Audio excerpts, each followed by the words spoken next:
So I am walking down. I'm going towards In-Situ in Nelson, or well, I am going to In-Situ in Nelson. There is a small creative meeting between a lot of creative practitioners in the local area. It's called Coffee and Chat. And we also have a skills workshop today, which is digital promotion, I think. So I'm just heading down there. It's the local arts and cultural strand of the government. That beautiful dog. Yeah. So what In-Situ is a local company which facilitates a lot of the conversations in the arts and a lot of the art programs that happen. So at the moment there is one called This Is Nelson, which is the name of my hometown. And what they are doing is looking at the area, documenting it, researching ideas of why the area has built up like it has built up, and we are re-evaluating and reimagining the place. I've taken a little part in this by developing some poetry about my hometown. Just wait for that car to pass. So I have done a little bit of work for This Is Nelson. What I did was produce some poems about my local area, specifically looking at areas that are underused or disused and re-evaluating them and putting poetry. Sorry, I am a little bit out of breath because I'm taking a long walk down towards In-Situ. Hopefully I'm going to ask the people there, but I might make a little recording of our session just for documentation's sake, where I am going to get better at recording and making these films. I'm also going to get better at explaining what I'm doing. For a long time I've just been working in my head, so I think I should learn how to express my ideas, not just in written word but in the spoken version, where I'm able to tell you guys exactly what it is that I'm doing. I am entering the infamous Hayhead Park, which has had many developments over the last 10 or 12 years. There was a gentleman that used to live in that property there, but I haven't seen him in the last few years. I know he had a few health problems, but as you probably know, I haven't lived in my hometown for about 15 or 16 years.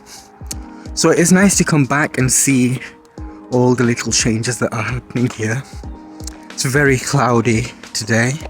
It's quite a warm winter's evening though. I think they've just developed these basketball courts. Yep, I spent a lot of my childhood here, hurting myself in every way you can possibly imagine. Briarfield flags in Briarfield. Stay through.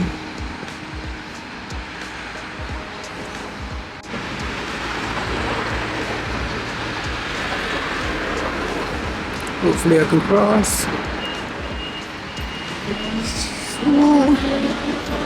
Right, through Briar. So forgive the darkness of the light here, how dark the light is.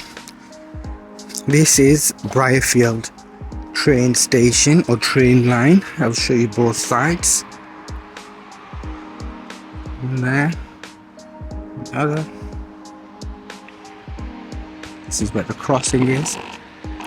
So this was perhaps the busiest part of Briarfield at one point.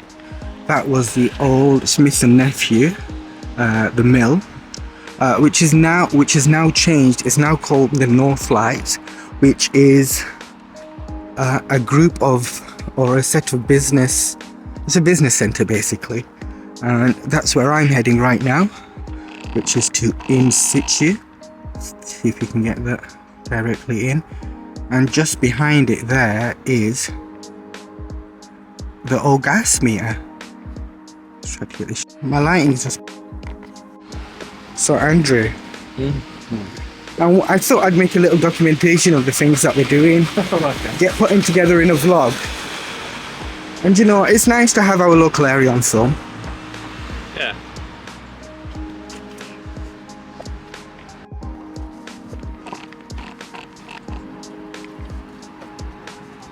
So what's an art inspired? It's digital marketing or something of that. I can't remember exactly what it said, but it was something to do with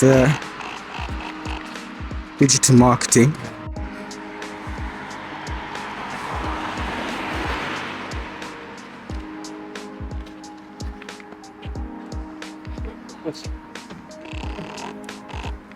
We'll have to go around the side. Doesn't seem like anybody's there. This is our beautiful area. Pendle Hill is hidden at the moment, but it should be about there. Maybe you can see it behind the clouds.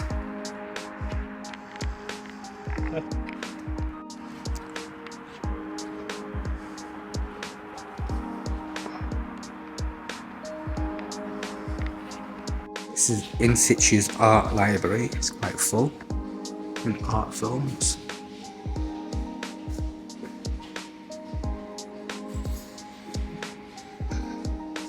Got what's in this fancy box.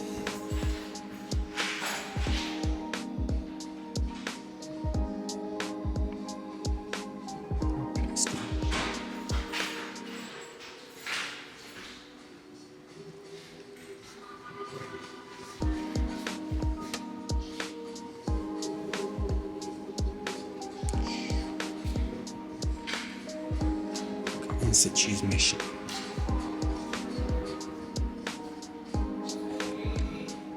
Shouldn't I?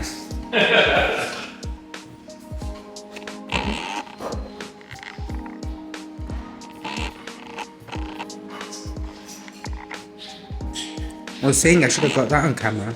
Yeah.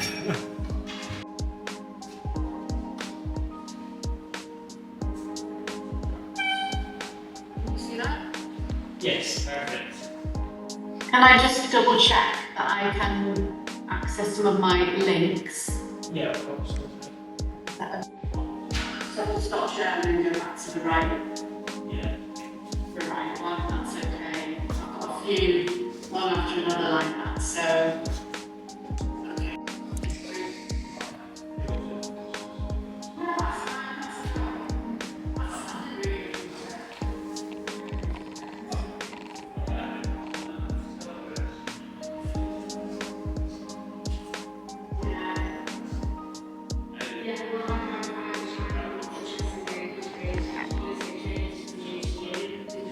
This is the main entrance in In-Situ. Just waiting for the other people to arrive before our workshop. And these are the old gasworks of Briarfield.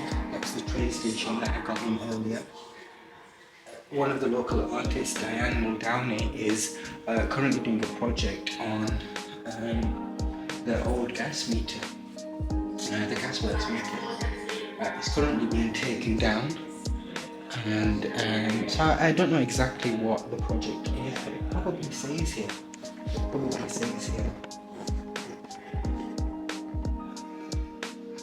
So I will have a proper read of it and you know. Those people are going to be your commissioners, your peers, your audience, your participants, and your buyers. So it's really important that you don't leave them out when you are creating that work that talks about your work. Video, as expected, is increasingly preferred. It can provide captions to make your work. It's actually in the room, doesn't it? I can hear it. Two screens or something. Yeah. Let me see.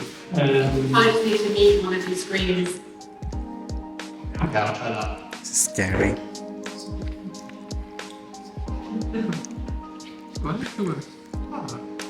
It's Diane, Andrew.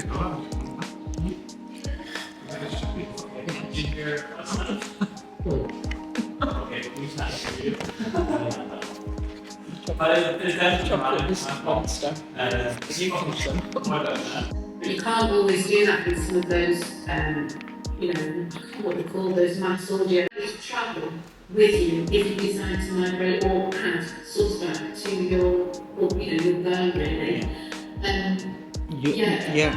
I took that information from you to gather my own email list rather than use a MailChimp or something like that, which I've slowly been doing. I've just got one more question, which is something that you mentioned about the website. So on my website, which is what I'm using for my portfolio, and everything is on my website, my bio, my portfolio, my artist statement. However, some of my posts are going back like 9 or 10 years. Is it worth me still having that on there? Because you said like a 2-year limit. Yeah, so there's a great guy called who runs a social media company, and he's done some brilliant YouTube videos about what to do with older content. Yes. Because it's all still relevant, and as you just said, if you're also posting your writing or your art on there, that's always going to be relevant. What you can do is go into the back end of your post, and in the search engine optimization, you can just update it. So the next time the crawlers go past your website, they'll go, oh, there's a blog from 9 years ago, and there's some new content on there, and we'll push it further up the rankings. That's all you need to do. So you just need to go through some of your posts, and just change the SEO in the back of it, and you'll see we'll start to get more visits again. Yeah, thank you very much. Yeah, no, it's been excellent. You've had a great workshop with you. And one last thing that I took from you is getting endorsements. So I'm going to ask Diane next to me for a LinkedIn endorsement while I say it. Just putting you on the spot here, Diane. Thank you very much. Thank you so much, Alex. Anybody else would like the? Sorry, I took so much time. No, it's fine. I don't know. I think perhaps you might not be able to answer this. I'm thinking more of like the sort of emotional strategies of how you sell yourself essentially. Like, what do you do if you're quite a private person and have that sort of element? So I have several sort of hats, and one of them is I'm a counsellor. So I'm really aware of my boundaries and what I put out there.